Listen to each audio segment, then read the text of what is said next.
हमारे साथ में एडवोकेट बाबूलाल जी। बाबूलाल जी, मैं आपसे ये सवाल पूछना चाहता हूँ कि आखिर डिम्पल मीणा को 1 महीना हो गया हत्याकांड को, जो घटना को हुए अभी तक कोई भी न्याय नहीं मिला। क्या कहना चाहते हैं इस घटना पर? आखिर क्या कारण है? देखिए, राजस्थान की दूरदर्शन यहाँ पर न्यायिक जो फैसले होते हैं प्रशासन के द्वारा, जो फैसले किए जाते हैं, ये कार्रवाई की जाती है और जाति के आधार पर। मैं समझता हूँ कि अगर ये डिम्पल मीणा ने होकर यदि किसी उच्च जाति की लड़की होती तो शायद आज की तारीख में ये धरना करने की जरूरत नहीं होती और मुलजिम जेल में पड़े होते।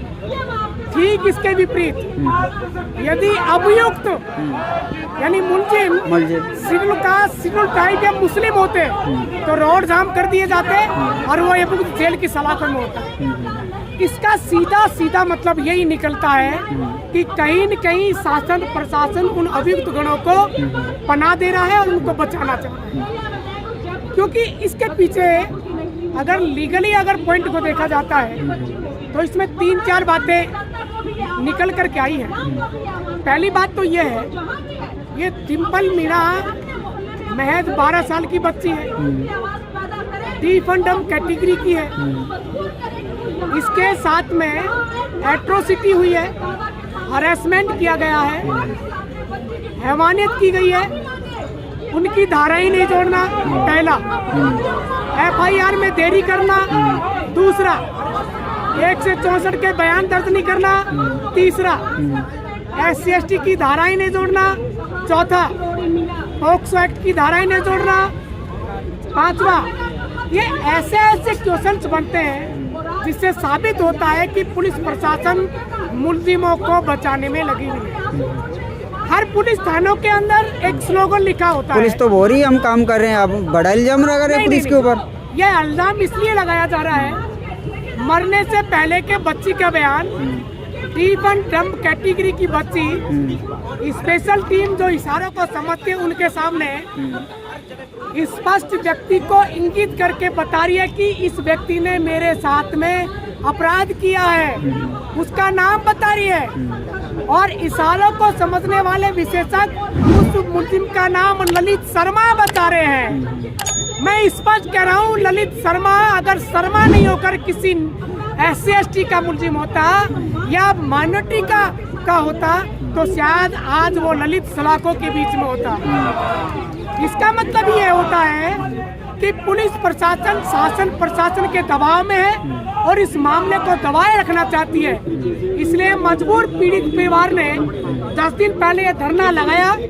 हम लोगों को इस बात की जानकारी मिली और मैं ये और बात बता देना चाहता हूँ पत्रकार महोदय, ये केवल एक बानगी है, एक टेलर है। अगर सरकार अब नहीं चाहती तो ये शेड्यूल कास्ट और शेड्यूल ट्राइब की कौम इतनी जागृत हो गई है, बहुत कुछ तख्ता बदलने में हिम्मत रखती है, ताकत रखती है। मेरा निवेदन है शासन प्रशासन से, या तो इस टेलर को टेलर ने समझ करके, चेतावनी समझ करके मुलजिमों को अरेस्ट कर ले, नहीं हम अगला स्टेप उठाएंगे और वो उग्र रूप से उठाएंगे। इसकी जिम्मेदारी शासन प्रशासन की होगी। मैं बाबूलाल मेहरबान। मैं आपको शायद आप यहाँ पर बैठ कर राजनीति करें, मुझे ऐसा लग रहा है ये राजनीति धरना हो गया। अभी कांग्रेस के कुछ वरिष्ठ अधिकारी हैं, चाहे सरकार कांग्रेस की हो चाहे BJP की हो, दोनों ही सरकारों के अंतर्गत दलित आदिवासी वंचित समाज के ऊपर ज्यादा अत्याचार होते हैं। देखिए पत्रकार साहब महोदय, यह आपका सोचने का नजरिया है, लेकिन मैं समझता हूँ कि जो कोई यहाँ आए हैं वो एक पीड़ा को महसूस करने वाले लोग हैं। नेतागिरी करने वाले तो घरों में ऐसो आराम की नींद में सो रहे हैं, वो गर्मी में निकलना ही नहीं चाह रहे, वो तो AC में सो रहे हैं। यदि गर्मी, कड़कती धूप और गर्मी में 45 डिग्री टेम्परेचर के अंदर कोई आया है तो मैं समझता हूँ डिम्पल मीणा को न्याय के लिए आया है, राजनीति करने के लिए नहीं आया। आप क्या कांग्रेस से आस है आपको, कांग्रेस आपको न्याय दिला पाएगी इसमें? देखिए, हमें कोई पॉलिटिकल की बात नहीं करनी।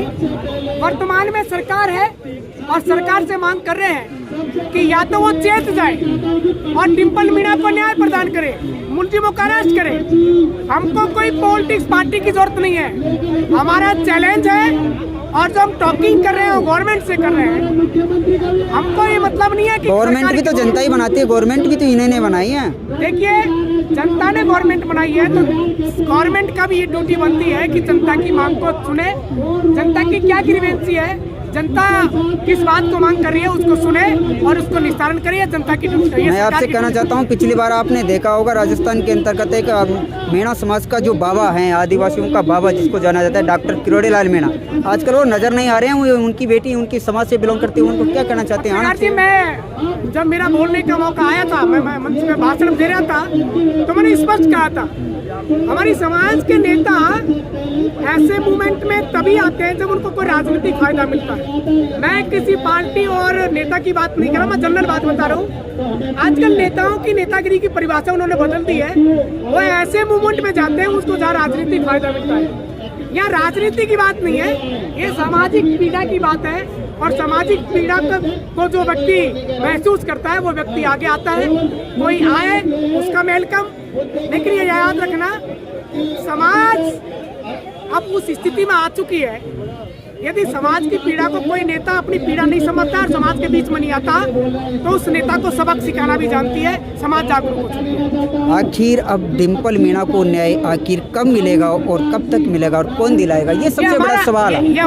ये सबसे बड़ा सवाल, ये हमारा पहला स्टेप है। और जो भी कमेटी बनाई है, कमेटी बैठ करके अगले स्टेप के बारे में निर्णय करेगी कि सरकार अगर हमारी बात को नहीं मानती है तो हम अगला स्टेप क्या उठाएंगे और क्या स्टेप उठाने वाला है, कमेटी के बीच में निर्णय होगा। भीम आर्मी के कुछ साथी भी मैं यहाँ पे देख रहा हूँ, क्या चंद्रशेखर आजाद या चंद्रशेखर आजाद को बुलाने का कई प्लान है? मैं किसी लीडर का नाम नहीं लूंगा, यहाँ सारे संगठन के लोग आए हैं और जो वो व्यक्ति हैं जो कॉन्स्टिट्यूशन पर विश्वास करते हैं, समाज के अत्याचार को अपनी पीड़ा महसूस करके वो लोग जो समझते हैं वो लोग आए हैं। सरकार को इस मामले में क्या कहना चाहते हैं? देखो, बताने की आवश्यकता नहीं है, मैं पुनः बताना चाह रहा हूँ। सरकार, मैं समझता हूँ कि सरकार भी अपनी जाति का मामला देख करके इस मामले पर नहीं पहुंची, क्योंकि सरकार को बताने की आवश्यकता नहीं है।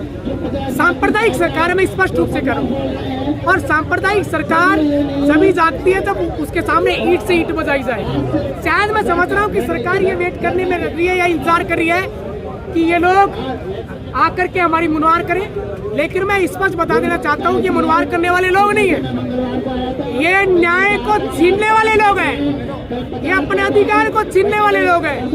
सरकार को आगाह करने के लिए आए हैं और मैं आगाह करना चाहता हूँ सरकार को, या तो आप इस मामले को गंभीरता को लेकर के उन मुलजिमों को गिरफ्तार कर ले, वरना अच्छा नहीं होगा। ये सरकार के लिए भी अच्छा नहीं होगा, प्रशासन के लिए भी अच्छा नहीं होगा। सरकार न्याय दे रही है, सरकार दोषियों को पकड़ने के लिए बच्ची के माँ का नार्को टेस्ट करने वाले हैं।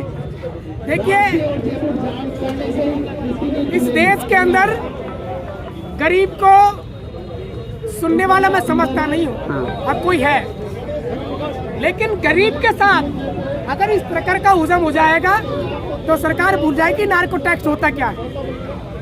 ये मैं विश्वास बता देना चाहता हूँ। सरकार पहले SC/ST एक्ट क्या कहता है उसके बारे में इन्वेस्टिगेशन करवाए, पॉक्सो एक्ट क्या कहता है उसके बारे में इन्वेस्टिगेशन कराए, और मूक बधिर बच्ची है उस मामले की गंभीरता को लेकर के इन्वेस्टिगेशन कराए।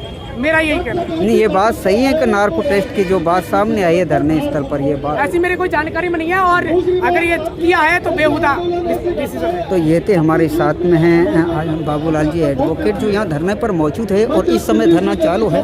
इस धरने के बाद में आज धरने का 8वां दिन है, अभी तक डिम्पल मीणा को न्याय नहीं मिला और सर्व समाज के द्वारा यहाँ पर धरना प्रदर्शन जारी है। शहीद स्मारक जयपुर से आप मैं लाइव कवरेज दिखाता हूँ। शहीद स्मारक जयपुर से आज मैं यहाँ पर आया हूँ और पूरे दिन इस धरने को कवरेज कर रहा था। तो कहीं न कहीं आखिर ये सवाल सबसे बड़ा है कि आखिर डिम्पल मीणा को न्याय कब मिलेगा और डिम्पल मीणा किससे लाया? डिम्पल मीणा की जो आस है उसके परिवार वाले हैं, पिता हैं, माता हैं, वो किससे आस है? तमाम जो कार्यकर्ता है वो यहाँ पर मौजूद है। ये तस्वीरें आप देख रहे हैं, ये नज़ारा आप देख रहे हैं शहीद स्मारक जयपुर से। ये शहीद स्मारक जयपुर है जहाँ से आप ये शानदार नज़ारा देख रहे हैं। ये धरना प्रदर्शन की जो तस्वीरें हैं, इस समय शाम का दृश्य हो चुका है और ये पूरा माहौल चल रहा है। इस समय धरना है और कुछ ही देर बाद में यहाँ से कैंडल मार्च निकाल दिए जाएंगे और कैंडल मार्च के बाद में मैं आपको कैंडल मार्च वाली जो तस्वीर है वो भी साझा करूँगा। जब तक बने रहिए, आप देख रहे हैं RK सुरगली यूट्यूब चैनल। जय भीम, जय जोहार।